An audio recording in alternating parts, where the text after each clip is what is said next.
वालेकुम बच्चों, कैसे हो आप सब। उम्मीद करती हूँ कि आप सब ठीक ठाक होंगे। आपको पता है, हर दफ़ा मैं आप लोगों के लिए लेकर आती हूँ कोई ना कोई नई कहानी। तो बस आज भी आ गई हूँ एक कहानी लेके। आज की जो हमारी कहानी है बच्चों, उसका उन्वान है अल्लाह ताला का इनाम।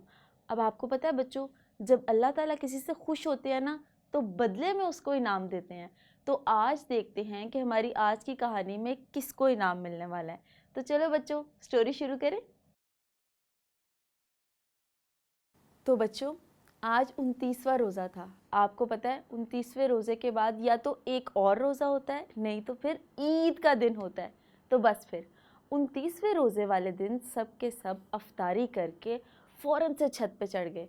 अब बच्चों, छत पे क्यों चढ़ा जाता है? छत पे चढ़ा जाता है ईद का चाँद देखने के लिए। बस फिर सारे के सारे घर वाले छत पे चढ़े और देखने लगे कि कहीं चाँद नज़र आए।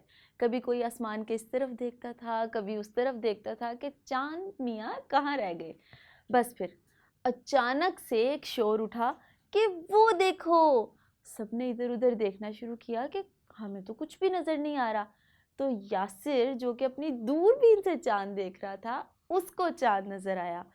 फातिमा, जो कि यासिर की छोटी बहन थी, ज़िद करने लगी, मुझे भी दिखाओ, मुझे भी दिखाओ, कहाँ है चाँद। तो यासिर ने अपनी दूरबीन फातिमा को दी कि लो चाँद देखो।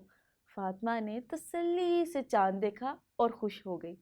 बच्चों, चाँद देखने के बाद चाँद देखने की दुआ होती है। दुआ पढ़ के सब लोग ईद की तैयारियां करने लगे। अब आपको पता है चाँद रात पे कौन कौन सी ईद की तैयारी होती है?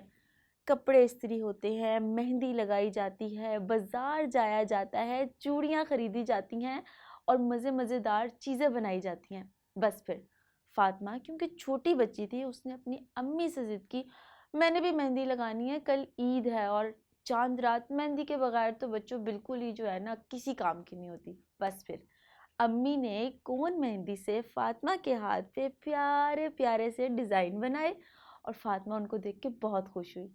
अब बच्चों, चाँद रात तो गुजर गई। अगला दिन था ईद का। ईद वाले दिन सारे सुबह सुबह जल्दी उठे, नहा धो के नए नए कपड़े पहन के सवैयाँ खा के ईद की नमाज़ पढ़ने गए। बच्चों, ईदगाह में नमाज अदा की गई और नमाज अदा करने के बाद सब वापस आए और आपस में ईद मिली। तो बच्चों, ईदगाह से वापस आने के बाद और नमाज पढ़ने के बाद जब अब्बू जान घर आए, तो फातिमा और यासिर दोनों ने शोर डाल दिया, ईदी ईदी। जैसे कि आप लोग भी घर में शोर डालते हो ईद वाले दिन कि हमें ईदी चाहिए, और ईद पर ईदी के बगैर तो मज़ा ही नहीं आता। तो बस अब्बू जान ने जेब से करारे करारे नोट निकाल के दोनों बच्चों को दिए और बच्चे बहुत खुश हो गए। उसके बाद जो अम्मी जान ने मज़े मज़े के पकवान बनाए हुए थे, वो सबको खिलाए और सबके सबका पेट भर गया।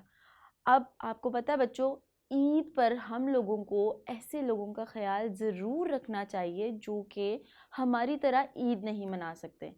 तो बस फिर फातिमा और यासिर के अब्बू जान ने जो मोहल्ले में रहने वाले कुछ ऐसे बच्चे थे जो कि जिनको ईद पे ईदी नहीं मिलती, नए कपड़े नहीं पहनते, उन सबको घर बुलाया और घर बुला के सबको ईदी दी। वो भी बहुत खुश हो गए। उसके बाद ज़रा थोड़ा सा मौसम अच्छा हुआ, शाम हो गई, तो बच्चों ने कहा कि अब्बू, हमने ना मेले पे जाना है। ईद वाले दिन ना मेला लगा करता है जिसके अंदर बहुत सी चीज़ें होती हैं बच्चों के खेलने के लिए, देखने के लिए, खाने पीने के लिए। तो बस बच्चों की फरमाइश थी और अब्बू अम्मी कैसे ना लेके जाते। अब्बू ने कहा ठीक है, आज सब कुछ आपकी मर्ज़ी का होगा। बस फिर बच्चे अपने अब्बू के समेत मेले में गए और मेले में जाके उन्होंने देखा कि वहाँ पे बहुत सारे झूले थे, खाने पीने के स्टॉल थे जिसमें आलू चाट, गोलगप्पे, पकोड़े, फ्रूट चाट और बहुत मज़े मज़े की चीज़ें थीं। और बच्चों ने वहाँ पे देखा मदारी, जो कि बंदर का तमाशा दिखा रहा था। बच्चे उस सब को देख के बहुत खुश हुए। इसी तरह से बच्चों, ईद का दिन गुजर गया। अब्बू जान से यासिर ने पूछा कि हम ईद क्यों मनाते हैं? तो अब्बू जान ने कहा कि ईद का मतलब होता है बच्चों खुशी, मुसरत और लौट के आने वाला दिन। तो फातिमा को ना अब्बू जान की बात समझ आ गई اور فاطمہ نے ابو جان کو کہا کہ ابو جان اس کا مطلب یہ ہے کہ ہم لوگوں نے رمضان کے روزے رکھے ہیں اور اس کے بدلے میں اللہ تعالیٰ نے ہمیں انعام دیا ہے. تو ابو جان نے کہا ہاں بالکل ایسے ہے. ہم لوگ جب پورا ماہ رمضان کے روزے رکھتے ہیں نا بچوں، تو اس کے انعام میں اللہ تعالیٰ کی طرف سے ہمیں جو تحفہ ملتا ہے نا وہ ہے عید کا تحفہ. تو فاطمہ نے یہ سب کچھ سننے کے بعد کہا تھینک یو اللہ میاں، مطلب شکریہ اللہ میاں کہ آپ نے ہمیں اتنا اچھا انعام دیا ہے. تو بچوں آج کی کہانی سے ہم لوگوں نے کیا اچھی بات سیکھی میں بتاتی ہوں. آج کی کہانی سے ہم لوگوں نے یہ اچھی بات سیکھی کہ جو عید الفطر ہوتی ہے نا وہ مسلمانوں کے لیے اللہ تعالیٰ کی طرف سے رمضان المبارک کے روزے رکھنے کا انعام ہے. انعام ملتا ہے اچھا کام کرنے کے بعد. تو بس عید الفطر آتی ہے رمضان کے روزے رکھنے کے بعد. جو ہم نے دوسری بات سیکھی نا بچوں وہ یہ تھی کہ عید والے دن نہا دھو کے اچھے کپڑے پہن کے خوشبو لگا کے میٹھا کھانا ایک سنت ہے اور وہ سنت ہم سب کو پوری کرنی چاہیے. لیکن اس میں تیسری بات ہم لوگوں نے یہ سیکھی کہ کچھ لوگ ہوتے ہیں بچوں جو یہ سب کچھ نہیں کر سکتے، نئے کپڑے نہیں پہن سکتے، اچھا کھانا نہیں کھا سکتے، میٹھا نہیں کھا سکتے. تو ہم لوگوں کو ایسے لوگوں کا خیال رکھنا چاہیے اپنے محلے میں، اپنے رشتہ داروں میں، اپنے دوستوں میں جو عید کی خوشیوں میں اس طرح شامل نہیں ہو سکتے. تو ان کی خوشی کے لیے ہم لوگوں کو وہ سب کچھ کرنا چاہیے جو ہمارے پیرنٹس ہمارے لیے کرتے ہیں. مطلب آپ کسی کو کپڑے لے کے دے دو، کسی کے گھر میٹھا بھیج دو، کسی کو عیدی کے ذریعے مدد کر دو. تو یہ ساری چیزیں ہم لوگوں نے آج کے سبق سے سیکھی.